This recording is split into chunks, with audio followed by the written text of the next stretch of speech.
বর্তমানে শক্তিশালী টাকার শক্তি, জ্ঞানের শক্তি,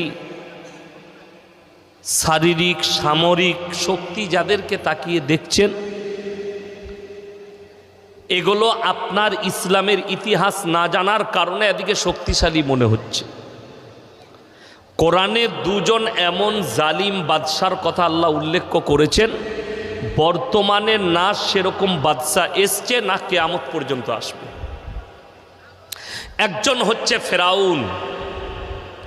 ফেরাউনকে আল্লাহ দুটো শক্তি দিয়েছিলেন, এক তো শারীরিক শক্তি, দ্বিতীয় নম্বর হচ্ছে সামরিক শক্তি। দুটো শক্তি ফেরাউনের কাছে ছিল, কিন্তু আল্লাহ তাআলা এই ফেরাউনকে ধ্বংস করলেন। মুসা নবীকে মারতে চেয়েছিলেন, তার